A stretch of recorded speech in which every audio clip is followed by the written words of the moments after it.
అవగాహన లేదు, అవగాహన ఉంది అని పక్కకు పెడితే దాని పైన ఉన్న అన్నారం, ఇంకా దాని పైన ఉన్న సుందిల్లా, ఆ పైన ఉన్నటువంటి ఎల్లంపల్లి, ఇవన్నీ కూడా ప్రాజెక్టు వాళ్ళు డ్యాములు కానీ లేకపోతే వాటి పంప్ హౌజులు కానీ వాళ్ళ మోటార్లు కానీ పర్ఫెక్ట్గా ఉన్నాయి. కాబట్టి ఇక్కడ ఈ కన్నెపల్లి పంప్ హౌజులలో ఇక్కడ ఉండే సుగుణం ఏంటంటే, కన్నెపల్లి పంప్ హౌజులు ఏవైతే ఉన్నాయో ఒక 50,000 క్యూసెక్ నీళ్ళు వచ్చినా కూడా ఈ పంప్ హౌజ్లో నీళ్ళు వచ్చే ఆస్కారం ఉంటుంది.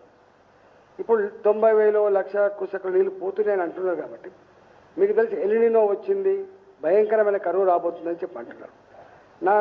ఇక్కడ భేషజాలు పోకుండా నువ్వు తప్ప నేను తప్ప, ఇలా నువ్వు దుర్మార్గుడువా నేను దుర్మార్గుడా అనేటువంటి పద్ధతి పక్కకు పెట్టి ఇలా ఇన్ని వేల కోట్ల రూపాయలు పెట్టి కట్టబడ్డటువంటి ఇన్ఫ్రాస్ట్రక్చర్ కాబట్టి ఎలినినో వస్తుందని చెప్పి హెచ్చరికలు జారీ చేస్తున్న సందర్భంలో ఇవాళ జూలై మాసం వచ్చినప్పటికీ కూడా వర్షాలు లేక విత్తనాలు కూడా వేయని ఈ పరిస్థితులలో తాగే నీళ్ళ కోసం మనం డిపెండ్ అయ్యేదంతా కూడా కృష్ణా నది మీద, గోదావరి నది మీద. కాబట్టి ఇలా హైదరాబాద్ లాంటి నగరం నీళ్ళు లేకపోతే ఎంత ఇబ్బంది పడుతుందో తెలుసు. కాబట్టి నేను ఒకటే ఇవాళ ఆ ఒక కన్నెపల్లి పంప్ హౌజులు పనిచేస్తూ ఉంటాయి. కాబట్టి తక్షణమే లిఫ్ట్ చేసి కొంత నీళ్లు పంపు చేస్తే హైదరాబాద్కి అక్కడికి వచ్చే ఆస్కారం ఉంటుంది.